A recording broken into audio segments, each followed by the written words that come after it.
I know I don't look too great right now. I have such a headache, you would not believe. I get really bad migraines a lot, and I've been kind of propped up on Excedrin for like 8 hours now. So as soon as I get this recorded, I'm probably just going to go lay down for a while. I'm not feeling too great.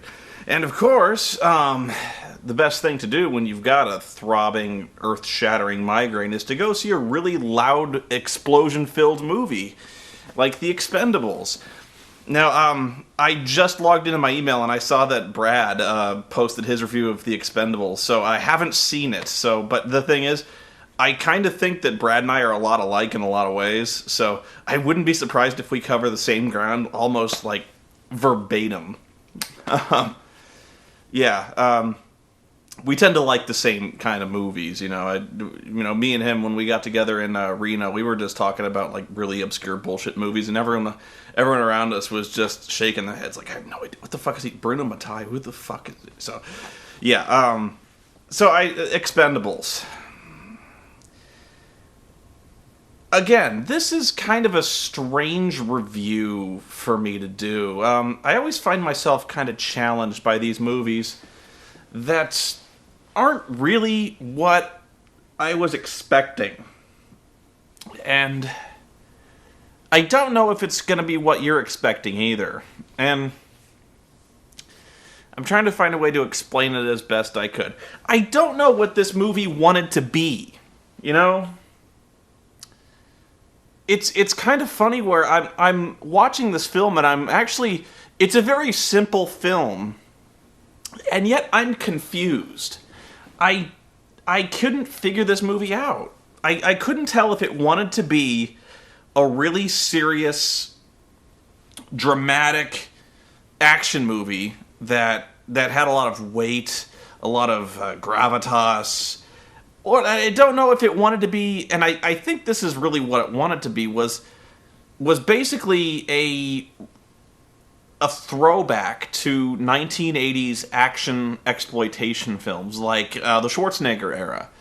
Those movies, or like even Stallone's era, that when he made movies like Cobra, or like even Tango and Cash and stuff like that. Probably not Tango and Cash, but definitely like Cobra, or the later Rambo movies.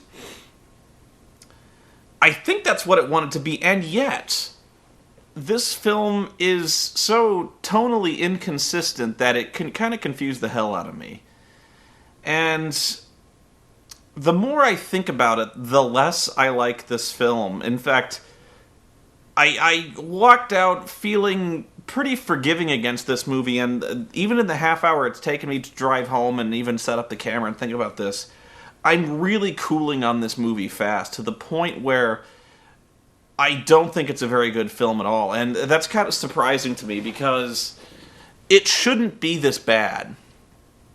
It really shouldn't.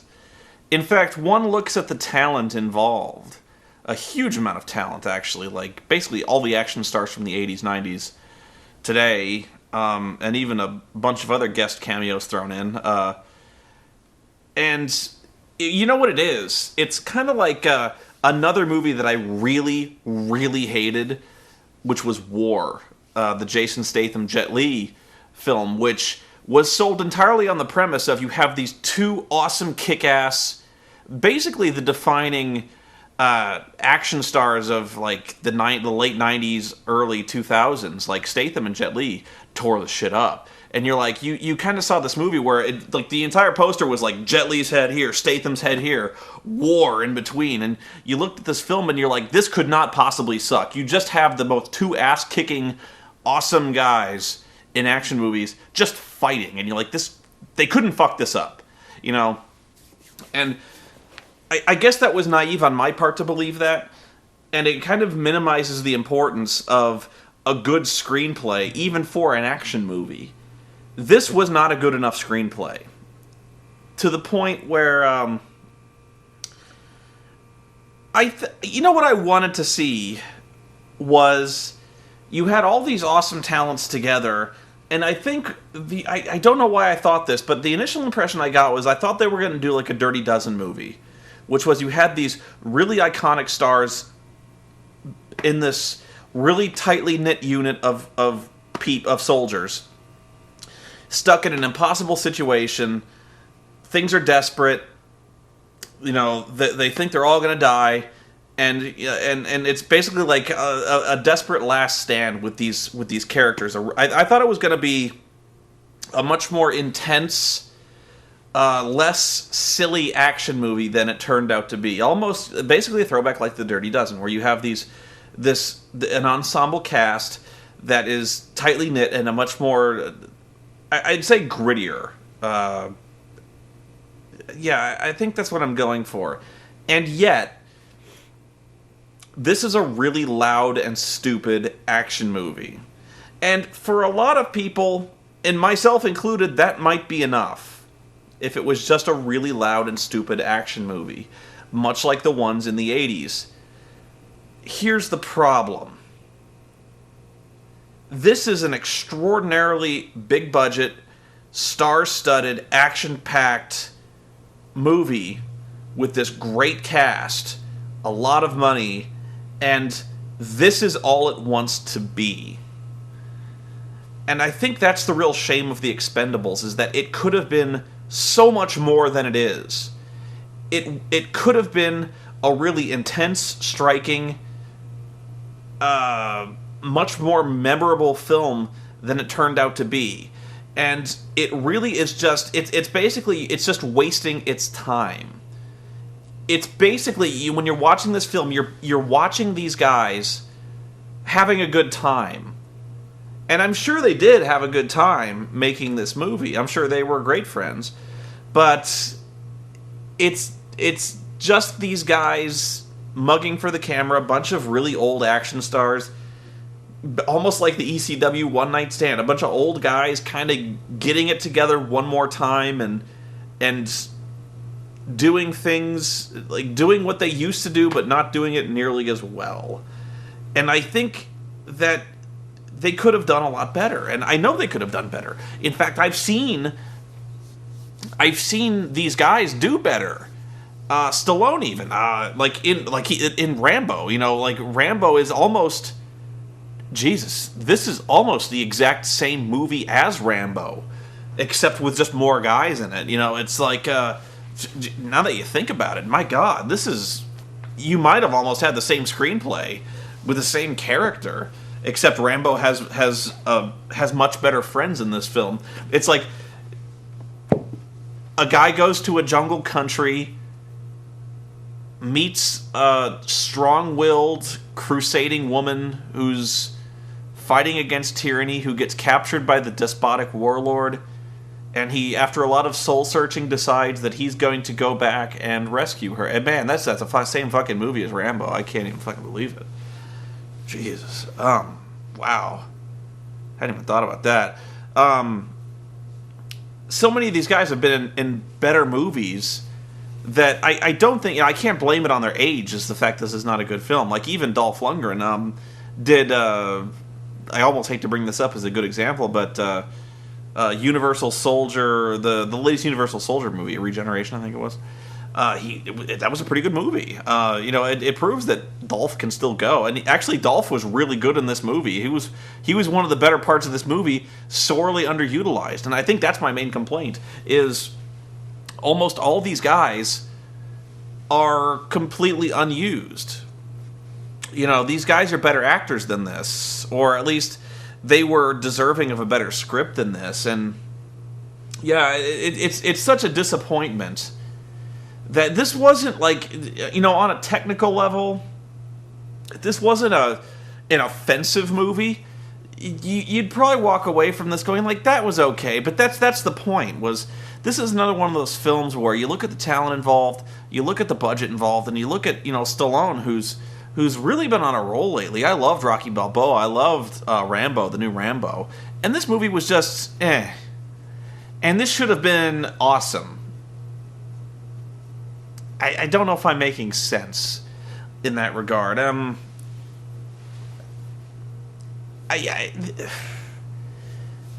guess what I'm talking about is, I almost need to bring up Boondock Saints. Part of the reason that I think Boondock Saints, I hate that movie so much, and I know, here comes the hate mail, but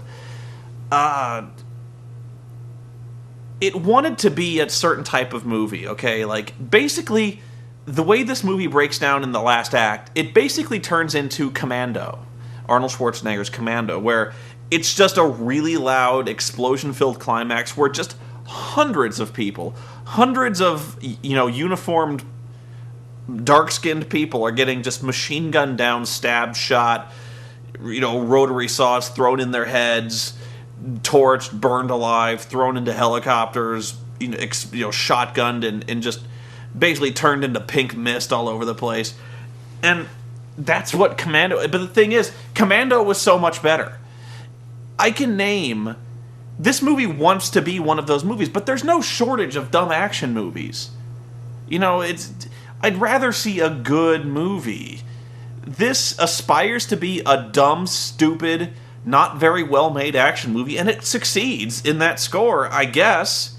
But so what? And if it wants to be one of those 80s movies, it doesn't do any better than those movies. Those movies are so much better. Predator, Rambo 2, Jesus, fuck, every one of those fucking movies is better. This is just a really unmemorable, I gotta tell you, up to the last act, really boring movie. It's stupid, it's not nearly as dramatic, and it's not as well written as I think Stallone thinks it is. So much of the dialogue is really stupid. I remember one conversation when they're meeting with the contact in this country, and they're looking at the artwork, which he's taped all over the inside of her truck. And she's like, "You want one of those? Take one." And he's like, "I don't take free gifts." And they get into this debate on, like, what's a gift and what's a gift if it's not free. And it's really, really dumb. It's just like, this had some of the worst dialogue I'd ever heard in my life.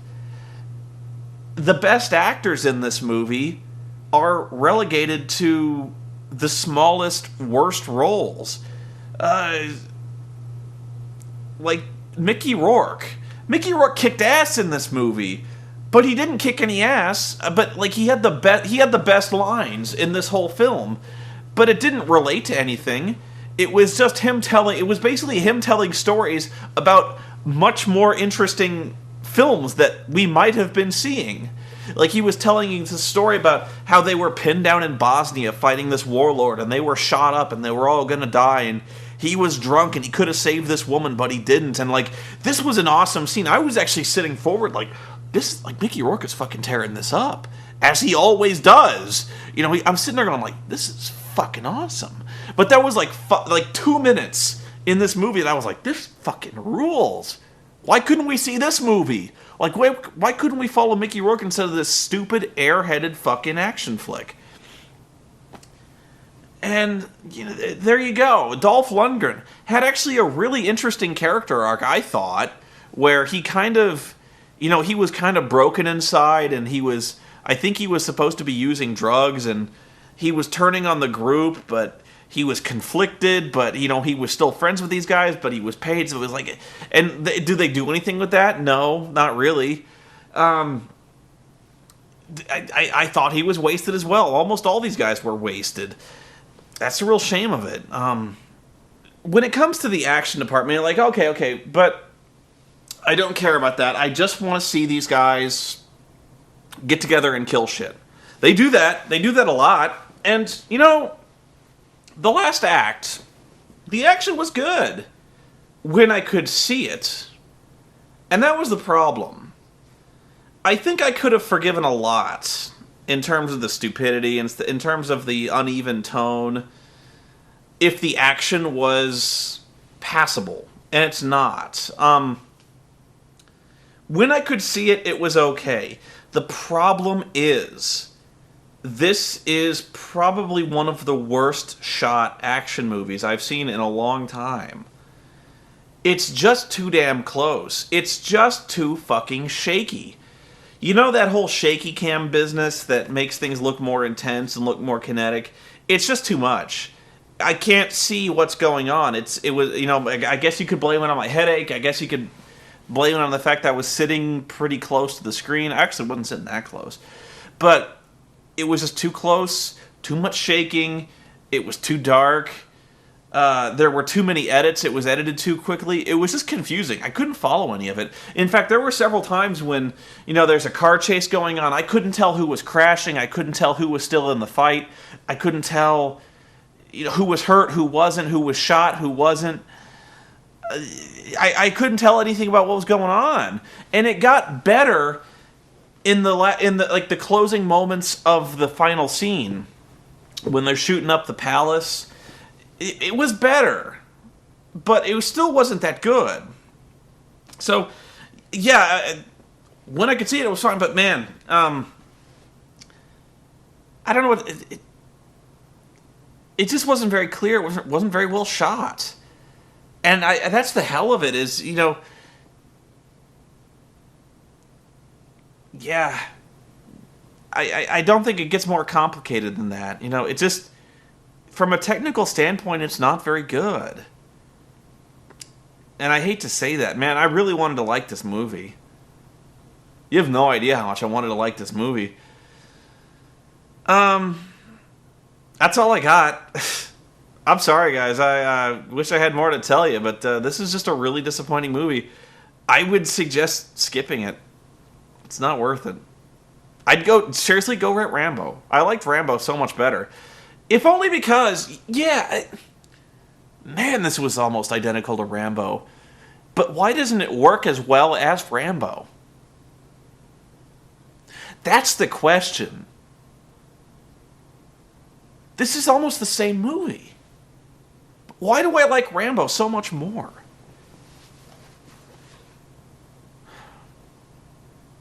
Hang on. You know what here's part of it. You know Rambo. Like, at this point, you feel like you know Rambo. Like, you know him as a character.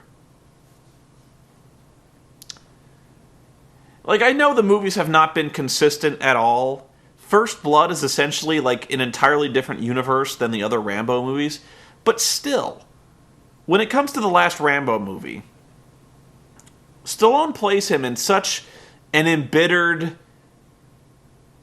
dead inside, just seething cauldron of just fury, who just wants to be left alone because he knows he's dangerous. He know, like just with a look, Stallone can play this guy with so much intensity and emotion. You feel like you know Rambo. So, like, when he's faced with this, basically when he's faced with the turning point in his life, like when this woman has been abducted and they're like, please, Rambo, save this woman, save these missionaries.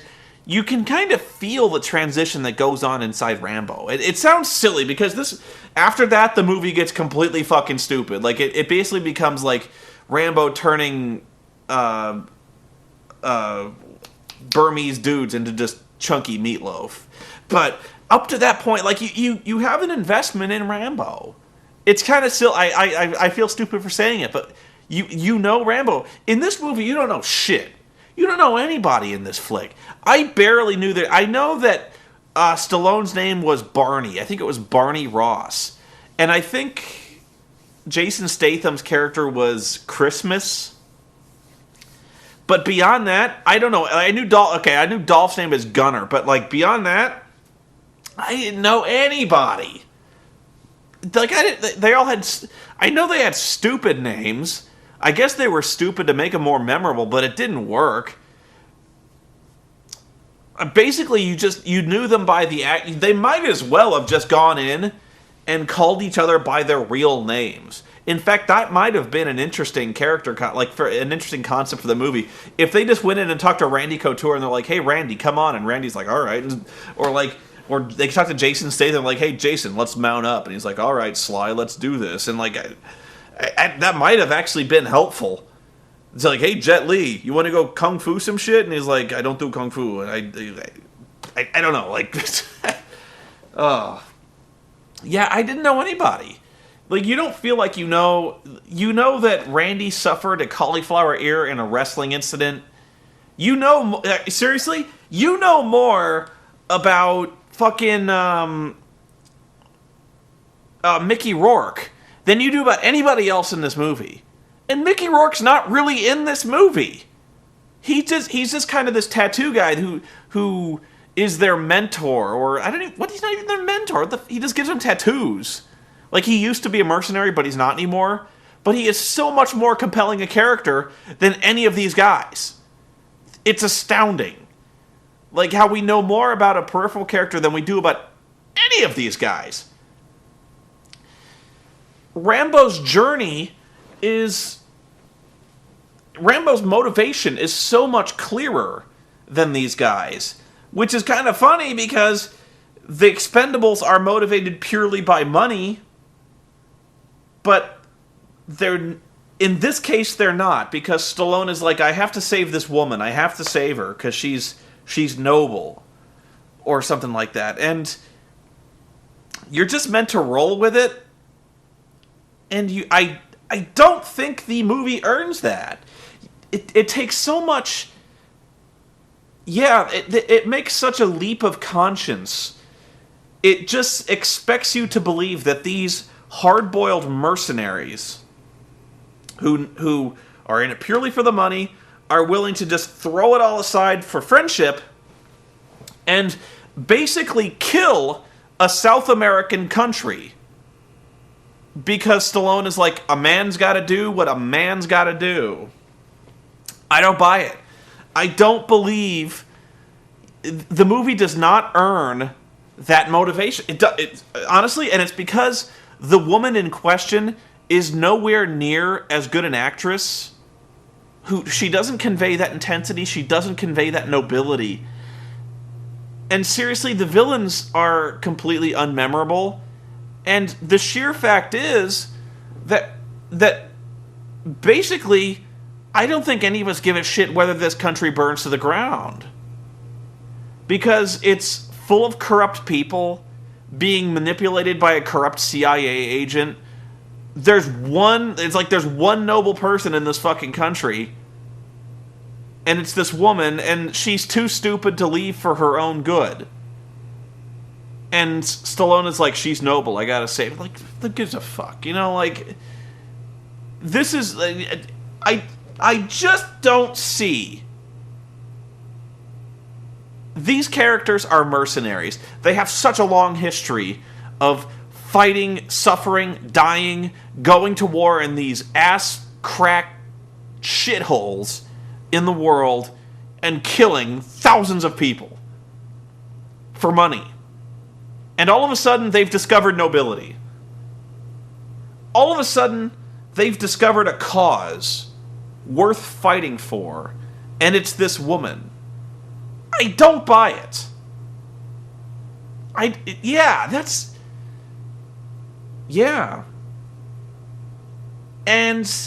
that's what I mean when I say that this was so inconsistent in tone, in that it seems to really want us to take it seriously, which is impossible. Especially when you've got, like, Jason Statham running through a war zone throwing knives at people. Yeah. Yeah, and the thing is, like, a dumb 80s action movie might have thrown that out there. It might have, it might have, like, thrown that out there as a character motivation, but it wouldn't have dwelled on it. It wouldn't have been, like... Hell, like Rambo. Like in Rambo, First Blood Part 2... Rambo meets that Vietnamese chick, and like they get together, they have a rapport. She sees something noble in him, so she saves him from torture. They talk about how you're not expendable, Rambo, and they have this really close moment, and you believe that because she was a really good actress, for one. But this, the script was strong enough to support this relationship. She gets killed. And so, Rambo basically manages to avenge and go on the suicide mission to save these people he ordinarily wouldn't have given a shit about. That was a much better written movie. That was a much better acted movie. And that's actually an example of how that kind of scenario is played out much more successfully, and how this almost the exact same scenario fails in this movie. But a lot of other movies, like if you were trying to just rip off like if you were trying to do an homage to bad 80s action movies, they might have thrown that out there where like hell, like Strike Commando. If you were trying to go for like a Strike Commando movie, they could have done that if they'd have gone the full 9 and basically made this a comedy. Like, not like a comedy, but like really over the top. They could have gone severely over the top with this talent, and it might have been a lot better. Like if they'd have gone balls to the wall, just bizarre, kick-ass action where Jet Li is tearing apart rooms of people. Just pull the camera back, put Jet Li in the middle of a room with like 20 people, and just have him kill people. So you could see it. So it was shot well. It might have worked. Because like Strike Commando throws the same thing out there. Like Strike Commando, Reb Brown meets this kid, meets this woman. They know each other for like 5 minutes. He goes back, finds the entire village is slaughtered, but now it's personal. Jacoda! You know, like Reb Brown, for some reason the line is drawn here with Reb. Like, you killed this noble, innocent kid who just wanted to go to fucking Disneyland, and this is too much. You know what? It was ludicrous, and yet it was still more believable than this movie. I can't believe it. Strike Commando was a better movie than this movie. I'm just throwing it out there, because if Expendables wanted to be that kind of movie, it failed. It wanted to be... You might as well have just gotten Quentin Tarantino to try to direct this movie, because he has more of a flair for knocking off old retro filmmakings. Like Robert Rodriguez. Predators. Robert Rodriguez made Predators because he wanted to basically copy the formula of a 1980s dumb action movie. And he did it. He did it so much better than this. Like, these are the guys who get it. These are the guys who know how to tell this kind of story. And yeah, I think I figured it out. That's why. Like, it tries too hard. Yeah. That's your movie. Yeah, that's Expendables. I'm really hoping that Scott Pilgrim is better. And I've heard really fantastic reviews of Scott Pilgrim, so I'm fired up. So I'm probably going to see that Sunday. I'm going to take a rest for now. I'm going to... I got a lot of writing to do. I'm doing Final Fantasy X. I'm doing the Ultimate Series. Got a lot of stuff to do, so I'm getting to it. Yeah, go see Scott Pilgrim instead. Win or lose, it can't possibly be worse than Expendables. I refuse to believe that, and I really hope it's not. Until then, guys... Oh, and there's no getting to the chopper. They blow up the chopper in this movie. There's no... Yeah, the villains are so pussy in this movie. That's the other... There's no confrontation, really, with the final villain. Like, the villains kind of kill each other, and then... It's not even fair. It's like these villains suck so bad in comparison to the Expendables. It's not... Yeah... Okay, I'm gonna go. You guys have fun. I'm gonna go lay down.